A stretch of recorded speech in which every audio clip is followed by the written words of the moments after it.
This is the KRUI News at Noon, brought to you in part by the Daily Iowan.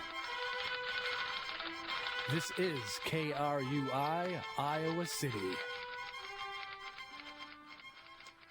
It's noon in Iowa City, and it's about 25 degrees outside right now. For KRUI, this is Stefan Juran and Sarah McCarthy, and here are this morning's headlines. New landlord laws might help renters in Iowa City. U of I students are looking for a second tuition freeze, and the situation in Crimea continues to isolate Russia. As Iowa City students headed back to campus after a week-long spring break, they may have heard about a court ruling that could help them as they look to sign leases for next year. Judge Douglas Russell said in his 13-page decision that several activities by local landlords are illegal, including fining tenants for damages caused by others. The lawsuit was originally filed against Terry Barkalow, a local landlord with about 80 tenants, and attorneys expect the ruling to be appealed. And a higher court is expected to hear arguments on an Obamacare case today. The owner of Hobby Lobby is challenging the healthcare overhaul in front of the U.S. Supreme Court. The Christian owners of the chain say they don't want to have to pay for certain kinds of birth control for employees that may want it. But under the Affordable Care Act, large employers have to provide basic preventative care. A decision from the court is expected by summer. The freezing cold temperatures that Iowans endured this winter have impacted their wallets. That's according to the Iowa Utilities Board, who says that more than 243,000 people in the state are behind on their bills. That number's up 4% from this time last year to $4 million. The 1st of April will officially end the winter moratorium on utility bills, meaning Iowans have to sign up for a payment plan before then.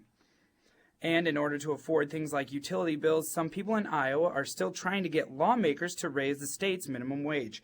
Even though a bill to raise Iowa's minimum wage to $10.10 an hour didn't make it through the legislative session, not everyone is giving up. Over 20 groups launched the Raise the Wage campaign at the state capitol this week. Supporters there cited a recent poll that shows about 2/3 of Iowans support this increase. And Iowa's college students are also asking lawmakers for a financial break. Students from Iowa's 3 public universities spent yesterday at the state capitol talking about the importance of higher education funding.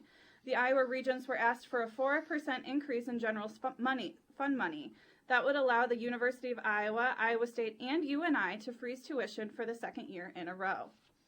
Families of the missing Malaysian Airlines jet got some answers yesterday after officials say the jet crashed into open sea. Malaysia's prime minister says analysis of satellite data indicates it went down in a remote corner of the Indian Ocean. 239 people were on board of Flight 370 when it disappeared March 8th.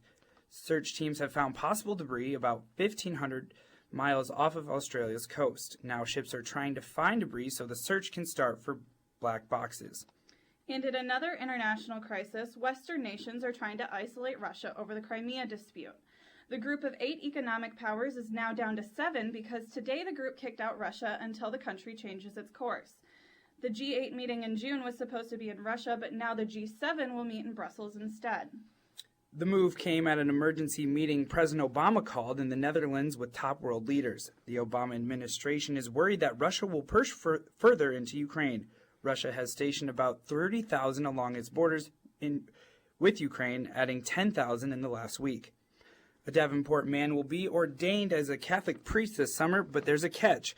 Chris Young has been married for 29 years, which is technically against the rules for priesthood in the Catholic Church. But under the pastoral provision, which was set forth under Pope John Paul II, the former Episcopalian pastor can be ordained in the Catholic Church. He is only one of only about 100 people in the U.S. to undergo the process, and hopefully he's discussed the change with his wife because he says he will observe celibacy after he is ordained. And a quick last look at the weather. It's 25 degrees outside, but it feels like 13. For KRUI, this is Sarah McCarthy with Stefan Juran. Baby, on your